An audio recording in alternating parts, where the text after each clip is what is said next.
تفصیلی سوال نمبر 7 1945 اور 46 کے عام انتخابات، ٹھیک ہے بیٹا، اور کا انعقاد کیوں کیا گیا؟ عام انتخابات کا انعقاد کیوں کیا گیا؟ ان انتخابات کے نتائج سے مسلمانوں کو کس طرح فائدہ ہوا؟ 1945 اور 46 کے عام انتخابات کا انعقاد کیوں کیا گیا؟ اس کے نتائج سے مسلمانوں کو کس طرح فائدہ پہنچا؟ پیج نمبر، ٹھیک ہے بیٹا، 28 سے 30، پیج نمبر 28 سے 30 پر دیکھیں بیٹا جی۔ شملہ کانفرنس کی ناکامی کے بعد، شملہ کانفرنس کی ناکامی کے بعد یہ اندازہ لگانا لازم ہو گیا کہ مختلف سیاسی جماعتوں کی عوام میں کیا حیثیت ہے، عوام میں کیا حیثیت ہے، اور وہ بر صغیر کے مستقبل کے بارے میں کس جماعت کے ساتھ ہم آہنگی رکھتے ہیں، کس جماعت کے مواقف سے ہم آہنگی رکھتے ہیں۔ اس صورتحال میں برطانوی حکومت نے عوامی رجحانات کا پتہ چلانے کی خاطر عام انتخابات کے انعقاد کا اعلان کر دیا، ٹھیک ہے بیٹا۔ دسمبر 1945 میں مرکزی اسمبلیوں کے اور جنوری 1946 میں صوبائی اسمبلیوں کے انتخابات کروانے کا فیصلہ ہوا۔ ہندوستان کی تمام جماعتوں نے انتخابات میں حصہ لینے کا اعلان کر دیا، ٹھیک ہے بیٹا۔ کانگریس اور مسلم لیگ کا منشور، انتخابات کے حوالے سے کانگریس اور مسلم لیگ کا منشور کیا تھا؟ کانگریس کا منشور تھا کہ جنوبی ایشیا کو ایک وحدت کی صورت میں آزاد کرایا جائے، تقسیم کی کوئی سکیم قابل قبول نہ ہوگی۔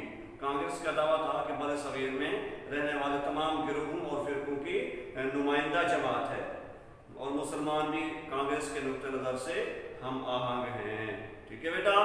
لیکن قائد اعظم کا منشور کیا تھا؟ قائد اعظم کا دعویٰ تھا کہ عام انتخابات پاکستان کے بارے میں استصواب رائے ہوں گے، اگر مسلمان مسلم لیگ کا ساتھ دیں تو پاکستان بننے دیا جائے، ورنہ اس مطالبے کو از خود مسترد سمجھا جائے، ٹھیک ہے بیٹا۔ مسلم لیگ نے انتخابی اکھاڑے میں، انتخابی میدان میں قدم اس دعوے کے ساتھ رکھا کہ بر صغیر کے مسلمانوں کی واحد نمائندہ جماعت ہے، یعنی جب مسلم لیگ نے انتخابات میں حصہ لینے کا اعلان کیا تو ان کا نقطہ نظر یہ تھا کہ ہم مسلم لیگ والے جو ہیں، ہم پورے بر صغیر میں رہنے والے مسلمانوں کے نمائندے کی حیثیت رکھتے ہیں، ٹھیک ہے بیٹا۔ اگرچہ دیگر مسلم جماعتیں بھی تھیں، لیکن ان میں سے کوئی بھی اکثریتی مسلمانوں کی نمائندگی نہیں کرتی تھی۔ مسلم لیگ چاہتی تھی کہ قرارداد پاکستان کے مطابق جنوبی ایشیا کو تقسیم کیا جائے۔ قرارداد پاکستان کیا تھی بیٹا؟ ٹھیک ہے، وہ ہم پیچھے پڑھ چکے ہیں کہ مشرقی خطے میں قرارداد پاکستان جو وزیر اعلیٰ بنگال حسین شہید سہروردی نے پیش کی تھی، ٹھیک ہے، کہ مشرقی خطے میں جی مشرقی خطے میں بنگال اور آسام، جبکہ مغربی خطے میں پنجاب، صوبہ سرحد، سندھ اور بلوچستان کو ملا کر ایک آزاد مملکت ریاست قائم کر دی جائے، ٹھیک ہے بیٹا۔ تو یہ تھی قرارداد۔ مسلم لیگ چاہتی تھی کہ قرارداد پاکستان کے مطابق جنوبی ایشیا کو تقسیم کر دیا جائے اور مسلم اکثریتی علاقوں میں مسلمانوں کو اقتدار اعلیٰ حاصل ہو جائے، ٹھیک ہے بیٹا۔ تو انتخابات کے لحاظ سے جب جماعتوں نے، ٹھیک ہے، مہم شروع کی تو انتخابی مہم، اس کو کہا جاتا ہے انتخابی مہم، ٹھیک ہے۔ جب تمام جماعتوں نے انتخابی مہم شروع کی تو تمام سیاسی جماعتوں نے زبردست مہم چلائی۔ کانگریس مسلم لیگ کے عزائم کو ناکام بنانا چاہتی تھی، ٹھیک ہے۔ اس کے قائدین نے پورے ملک میں شمال سے جنوب اور مشرق سے مغرب دورے کیے۔ کانگریس نے یونینسٹ پارٹی، احرار، جمعیت العلماء ہند اور دیگر مسلم جماعتوں کے سے انتخابی اتحاد کی اور مسلم لیگ کا راستہ روکنے کا ہر ممکن قدم اٹھایا، لیکن دوسری جانب انتخابات جو کہ مسلمانوں کے لیے موت و حیات کا مسئلہ تھا، ٹھیک ہے، موت و حیات کا معاملہ تھا، اس لیے مسلم لیگ کے لیڈروں نے ملک گیر دورے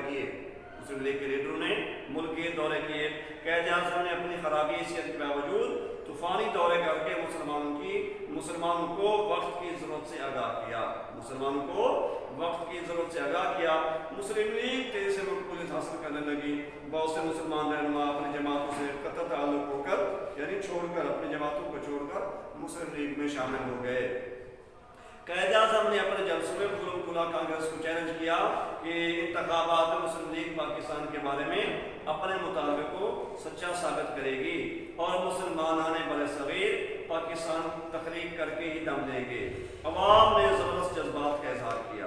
مسلم طلباء میدان میں نکل آئے، شہر شہر کریا کریا لیگی کارکنوں کی ٹولیاں پہنچی۔ فضا پاکستان زندہ باد کے نعروں سے گونجنے لگی۔ بن کے رہے گا پاکستان، لے کے رہے گے پاکستان، یہ نعرے جو ہیں یہ ہر انسان کی، ہر مسلمان کی زبان پر تھے کہ بن کے رہے گا پاکستان، لے کے رہیں گے پاکستان۔ اور پاکستان کا مطلب کیا؟ لا الہ الا اللہ۔ پاکستان کا مطلب کیا؟ لا الہ الا اللہ کے نعرے زبان زد عام تھے۔ اس کا مطلب بیٹا، اس جملے کا مطلب یہ ہے کہ ہر مسلمان کی زبان پر یہ نعرے تھے، لے کے رہیں گے پاکستان، بن کے رہے گا پاکستان۔ پاکستان کا مطلب کیا؟ لا الہ الا اللہ۔ دستور ریاست کیا ہوگا؟ محمد الرسول اللہ۔ ٹھیک ہے بیٹا، ہر آنے والا دن مسلم لیگ کے موقف کو مضبوط سے مضبوط تر بناتا گیا۔ ہر آنے والا دن مسلم لیگ کے موقف کو مضبوط سے مضبوط تر بناتا گیا۔ جی بیٹا، اب آگے ہم نے پڑھنا ہے انتخابات کے نتائج۔ انتخابات کے نتائج یعنی عام انتخابات جو 1945 اور 46 میں ہوئے، دسمبر 1945 اور جنوری 1946 میں ہوئے، اور تمام جماعتوں نے بھرپور مہم چلائی اور اپنا موقف لوگوں کے سامنے رکھا کہ ہم اگر اقتدار میں آتے ہیں تو آپ کو یہ سہولیات دیں گے۔ جب انتخابات ہو گئے تو اس کے نتائج جو ہے وہ کس طرح ثابت ہوئے، اس کا مطالعہ کرتے ہیں بیٹا۔ مرکزی قانون ساز اسمبلی کے انتخابات دسمبر 1945 میں کرائے گئے۔ یہ جداگانہ طریقے انتخاب کی بنیاد پر منعقد ہوئے۔ ٹھیک ہے بیٹا، پورے برصغیر مسلمانوں کے لیے 30 نشستیں مخصوص تھی۔ مرکزی قانون ساز اسمبلی کے لیے مسلمانوں کے لیے کتنی نشستیں تھی؟ 30 نشستیں تھی بیٹا۔ تمام 30 مخصوص مسلم نشستوں پر مسلم لیگ کے ٹکٹ پر کھڑے ہونے والے امیدوار کامیاب ہوئے۔ یوں مسلم لیگ کو مرکزی قانون ساز اسمبلی میں 100% کامیابی حاصل ہوئی۔ مرکزی قانون ساز اسمبلی میں مسلمانوں کی نشستیں کتنی تھی؟ 30۔ کامیابی کتنی ہوئی؟ 30 میں۔ تو کتنے فیصد کامیابی ہوئی؟ 100%۔ ٹھیک ہے بیٹا، 1946 یعنی جنوری 1946 میں صوبائی اسمبلیوں کے انتخابات ہوئے۔ مسلمانوں کے تمام صوبائی اسمبلیوں میں مجموعی طور پر 492 نشستیں مخصوص تھیں۔ ٹھیک ہے بیٹا، صوبائی اسمبلی میں مسلمانوں کے لیے کتنی نشستیں مخصوص تھیں؟ 492۔ مسلم لیگ نے کتنی حاصل کی؟ 428۔ مسلم لیگ نے 428 نشستیں جیت لی اور صوبائی سطح پر بھی شاندار فتح حاصل کی۔ کئی سیاسی جماعتوں نے کانگریس کی جب حمایت کی تھی، لیکن مسلم لیگ نے ان سب کو شکست دی۔ انتخابی نتائج نے پاکستان کی بنیاد مضبوط کر دی تھی۔ اب پاکستان کو بنانے سے دنیا کی کوئی طاقت روک نہیں سکتی تھی۔ یہ تھا بیٹا ہمارا آج کا لیکچر، کوئسچن نمبر تفصیلی کوئسچن نمبر 7۔ ٹھیک ہے، 1945-46 کے انتخابات کا انعقاد کیوں کیا گیا اور اس کے نتائج کیا، مسلمانوں کے لیے کس طرح فائدہ مند ہوئے۔ ٹھیک ہے بیٹا، جی ہم نے پڑھ لیا۔ اس میں کانگریس کا منشور بھی آئے گا، مسلم لیگ کا منشور بھی آئے گا، انتخابی مہم بھی آئے گی اور انتخابی نتائج بھی مکمل آئے گا۔ ٹھیک ہے بیٹا، یہی ہمارا کلاس ورک ہے اور یہی ہمارا ہوم ورک ہے بیٹا۔ اس کو آپ سنیں اور ہوم ورک کریں اور یاد کریں۔ اللہ آپ کا اور ہمارا حامی و ناصر ہو۔ السلام۔